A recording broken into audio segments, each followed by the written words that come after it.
بسم اللہ الرحمن الرحیم۔ اسلام ایڈوائزر کے پیارے دوستو، السلام علیکم۔ دوستو، جن شادی شدہ جوڑوں کی اولاد نہیں ہوتی، اس کا درد کوئی ان سے پوچھے کہ وہ کس احساس کے ساتھ زندہ رہتے ہیں۔ ایک احساس محرومی ہر وقت ان کو کھائے جاتا ہے، اور اس پر مزید یہ کہ لوگوں کی باتیں بھی سننا پڑتی ہیں۔ ایسے جوڑے بیچارے ڈاکٹری علاج کراتے ہیں، جو بھی آسرا ملے اس کا سہارا لے کر اولاد مانگتے ہیں، لیکن دامن امید خالی رہتا ہے۔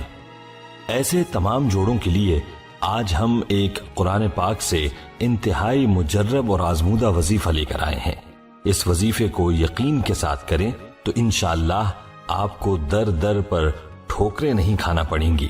دوستو، ہم نہ صرف بے اولاد حضرات کے لیے وظیفہ لے کر حاضر ہوئے ہیں، بلکہ ان حضرات کے لیے بھی وظیفہ بتائیں گے جو کہ اولاد نرینہ کے خواہش مند ہیں۔ وظیفے کے حوالے سے مکمل تفصیل جاننے کے لیے ویڈیو کو آخر تک لازمی دیکھیے گا۔ دوستو، ہم آپ کو آج کے ٹاپک کے حوالے سے تفصیل بھی بتائیں گے، لیکن اس سے قبل آپ سے درخواست ہے کہ اگر آپ ہمارے چینل اسلام ایڈوائزر کی ویڈیو پہلی بار دیکھ رہے ہیں اور ابھی تک آپ نے ہمارا چینل سبسکرائب نہیں کیا تو ابھی ہمارا چینل سبسکرائب کریں اور ساتھ ہی لگے بیل کے بٹن کو بھی پریس کریں تاکہ آپ کو مستقبل میں ہماری اپلوڈ ہونے والی مزید ویڈیوز کا نوٹیفیکیشن ملتا رہے۔ اور ہماری تمام بہنوں اور بھائیوں سے یہ بھی گزارش ہے کہ درود پاک کی برکت سے ہونے والی دعا میں شامل ہونے کے لیے اپنا نام کامنٹ سیکشن میں ضرور لکھیں اور ہماری درود پاک کی محفل کا حصہ بنیں، اور روزانہ درود پاک کی ایک تسبیح پڑھنے کا اہتمام کریں۔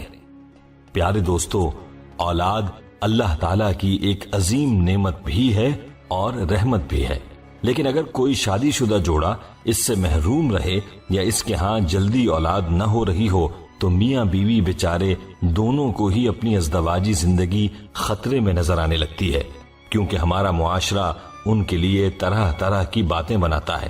خواتین کو تانوں کا نشانہ بنایا جاتا ہے اور ان کا جینا دو بھر ہو جاتا ہے، اور میاں بیوی بیچارے اولاد کے حصول کے لیے مختلف طریقے اختیار کرتے ہیں، لاکھوں روپے خرچ کرتے ہیں، کبھی تعویذ گنڈوں والوں کے پاس، کبھی ڈاکٹرز اور حکیموں کے پاس، اور اسی کشمکش میں بعض اوقات یہ جوڑے غیر شرعی اور ناجائز طریقوں کی جانب متوجہ ہونے لگتے ہیں اور اپنا ایمان خراب کرنے لگتے ہیں۔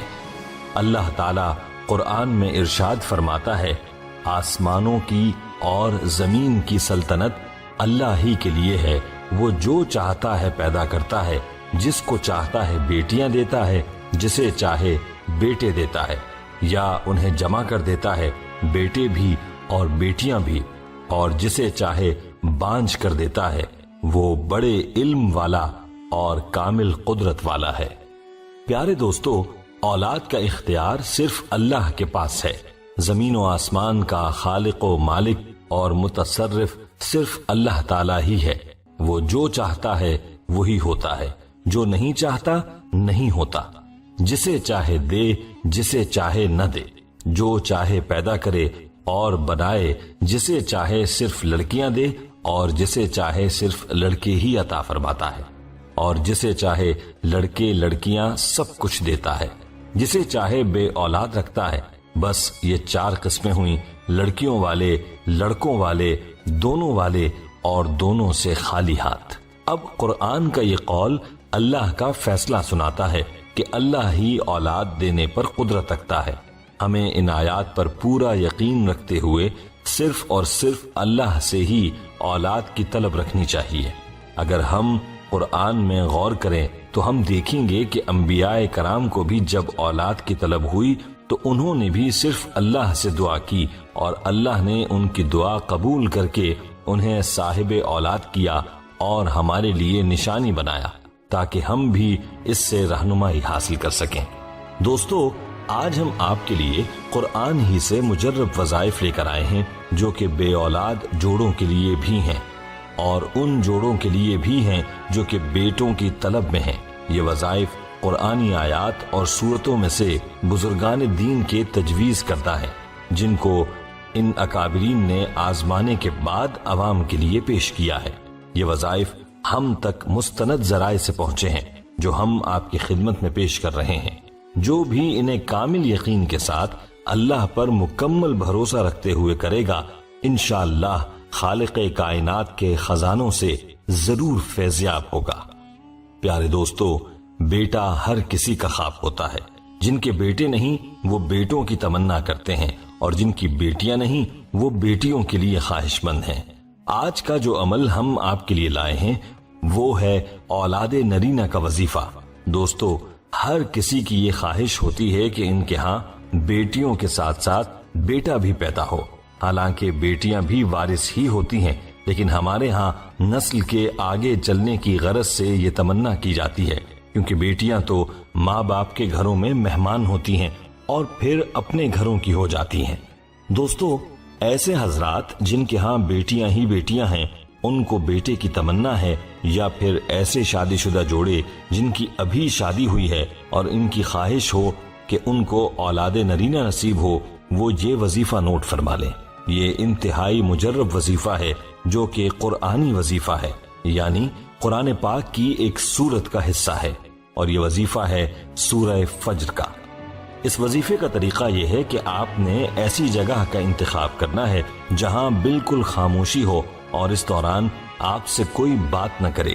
ایسی جگہ پر باوضو بیٹھ کر آپ نے سورہ مبارکہ کو 100 مرتبہ پڑھنا ہے، یعنی سورۃ الفجر کو آپ نے 100 مرتبہ پڑھنا ہے، اور اول و آخر درود ابراہیمی 11 مرتبہ پڑھنا ہے۔ اور عمل کو پورا کرنے کے بعد اپنے مقصد کے حصول کے لیے اللہ سے دعا مانگیں۔ انشاءاللہ ایک ہی نشست میں اللہ آپ کی دعا قبول فرما کر آپ کی مراد پوری فرمائیں گے اور آپ کو اولاد نرینہ نصیب ہوگی۔ اور اگر ہر بار یہ عمل کریں گے تو انشاءاللہ آپ کو مایوسی نہیں ہوگی۔ دوستو، یہ جن بزرگان دین کی طرف سے پیش کیا گیا ہے ان کا کہنا ہے کہ انشاءاللہ ایک ہی نشست میں آپ کو فائدہ ہو جائے گا، اور ان کی یہ بھی تجویز ہے کہ اگر آپ کے لیے ممکن ہو تو اس عمل کا چلہ کر لیں، یعنی اس عمل کو مسلسل 41 دن تک کریں۔ آپ اس عمل کے نتائج دیکھ کر انشاءاللہ ہمارے لیے ضرور دعا کریں گے۔ اللہ سے دعا ہے کہ اللہ پاک سب کی جائز حاجات پوری فرمائے۔ آئیے اب ان حضرات کے لیے بھی وظیفہ بتائے دیتے ہیں جو کہ اولاد کی نعمت سے محروم ہیں اور ان کو ہر طرف سے مایوسی کا سامنا کرنا پڑا ہے۔ ان حضرات و خواتین کے لیے یہ عمل پیش خدمت ہے۔ اولاد کے لیے اس معجزاتی عمل کو نوٹ فرمائیں۔ سورہ علق کی پہلی 2 آیات، سورہ مؤمن کی پہلی آیت اور سورہ یوسف کی پہلی 2 آیات، یہ سب آیات ملا کر 100 مرتبہ پڑھنی ہے، اور اول و آخر درود ابراہیمی 11 مرتبہ پڑھنا ہے۔ یہ عمل مکمل کرنے کے بعد بغیر کسی سے بات کیے ہوئے 1 گلاس پانی پر دم کریں، اور اس پانی میں سے آدھا خود پئیں اور آدھا اپنے خاوند کو پلائیں۔ اور یاد رہے کہ یہ عمل صرف خواتین کے لیے ہے، یعنی اس عمل کو خواتین ہی نے کرنا ہے، اور اس عمل کی مدت 4 مہینے ہے، جس میں پاکی کے دنوں میں مسلسل بلا ناغہ اس عمل کو کرنا ہے۔ اور کتابوں میں آتا ہے کہ اس عمل کو مکمل کرنے سے پہلے ہی انشاءاللہ آپ کو اولاد کی امید ہو جائے گی، اسقاط حمل سے بھی حفاظت رہے گی، اور آپ کی ہر قسم کی جسمانی اور روحانی رکاوٹ دور ہو جائے گی۔ اور جب حمل کی امید ظاہر ہو جائے تو اگلے 4 ماہ تک اس عورت نے سورہ یوسف کو روزانہ 1 بار پڑھنا ہوگا، اور یہ حمل کی حفاظت کے لیے عمل ہے۔ اس سورت کو روزانہ پڑھ کر پانی پر دم کر کے پی لے، انشاءاللہ حمل کی حفاظت رہے گی۔ اللہ پاک صحیح سلامت اور صحت مند بچہ یا بچی عطا فرمائے گا۔ دوستو، یہ عمل ان حضرات و خواتین کے لیے انتہائی مجرب ہے جن کی اولاد نہیں ہوئی، اس لیے ایسی خواتین پورے یقین کے ساتھ اس عمل کو ضرور کریں تاکہ آپ کی جھولی بھی اولاد جیسی نعمت سے آباد ہو سکے۔ پیارے دوستو، یاد رہے کہ جب بھی اولاد کے لیے دعا مانگیں یا اللہ سے اولاد طلب کریں تو ہمیشہ نیک اولاد کی دعا کریں، کیونکہ اولاد نیک ہوگی تو ہی آپ کے لیے دنیا میں بھی سکون کا باعث ہوگی اور آخرت میں بھی نجات کا ذریعہ بنے گی۔ اور اگر خدا نخواستہ اولاد کی دولت تو نصیب ہو جائے لیکن نیک نہ ہو تو وہ دنیا میں بھی وبال جان بن جاتی ہے اور آخرت میں بھی رسوائی کا ذریعہ ہوگی۔ اس لیے ہمیشہ یہ دعا کریں کہ اللہ سب کو اولاد صالح کی نعمت سے نوازے۔ پیارے دوستو، آخر میں آپ سے ایک بار پھر یہ درخواست ہے کہ ہماری درود پاک کی محفل کا حصہ بننے کے لیے اپنا نام کامنٹ سیکشن میں ضرور لکھیں اور ہماری درود پاک کی محفل کا حصہ بنیں، اور روزانہ درود پاک کی ایک تسبیح پڑھنے کا اہتمام کریں۔ دوستو، ہمیں امید ہے کہ آپ کو ہماری آج کی یہ ویڈیو ضرور پسند آئی ہوگی۔ اگر آپ کو ہماری آج کی یہ ویڈیو پسند آئی ہے تو سب سے پہلے تو اس کو لائک کریں اور اپنی رائے کا اظہار کامنٹس سیکشن میں کریں، اور آپ سے ایک بار پھر درخواست ہے کہ آپ ہمارے چینل اسلام ایڈوائزر کو ضرور سبسکرائب کر لیں اور ساتھ ہی لگے گھنٹی کے بٹن کو بھی کلک کریں تاکہ آپ کے پاس ہماری آنے والی مزید ویڈیوز کا نوٹیفیکیشن ملتا رہے۔ اللہ تعالی ہم سب کو زندگی میں آسانیاں عطا فرمائے اور آسانیاں تقسیم کرنے کی توفیق عطا فرمائے، آمین۔